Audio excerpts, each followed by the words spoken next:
So when it comes to your car purchase, there's a lot of things to consider. One of those being down payment. And something that I've never thought of before, that down payment can impact a lot of things, like your interest rate, your car payment, a few other things. Joe, explain the impact that a down payment can have on your purchase overall. Not a problem. If you remember a couple videos back, we talked about negative equity. Yes. So everything that has to do with a car deal has to do with what they call equity, whether it be positive equity or negative equity. So if for some reason you do have some negative equity on your car and you don't put any money down, it can actually make your interest rate higher. But that also works in reverse. So if you put enough money down, you can actually have a better interest rate because the banks are going to, it's a risk factor, if you will, and the lower the risk, the lower the rate.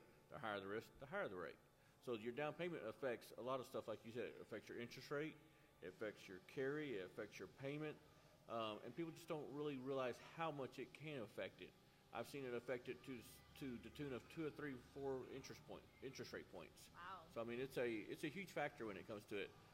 People don't realize you got to roll your taxes in.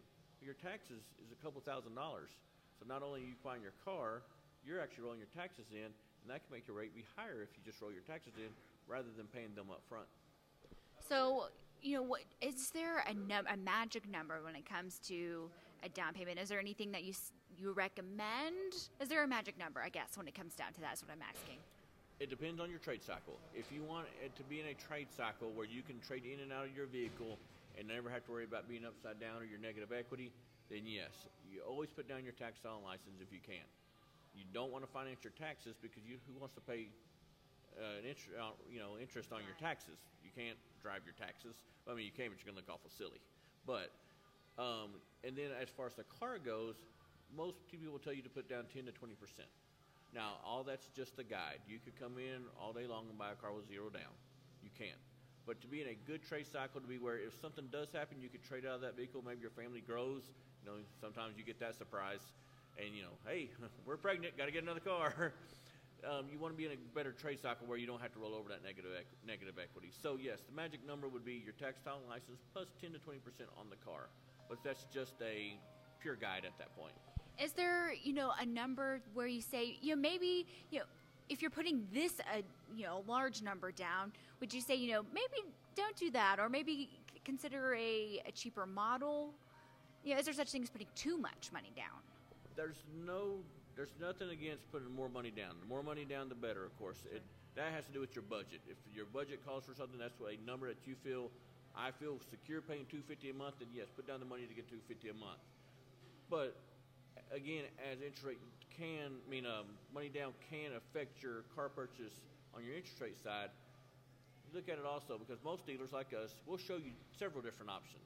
If you put no money down, you put $3,000 down, you put whatever the numbers are. That way you can make an educated guess. But it all comes down to budget at that point. Right. What's in your budget? If you can budget out for $350 a month with only putting down $3,000 down, then do that. But if you think $350 a month is going to be a struggle, then put a little bit more down. But you can never put too much money down because when you trade in that car, you will get it back.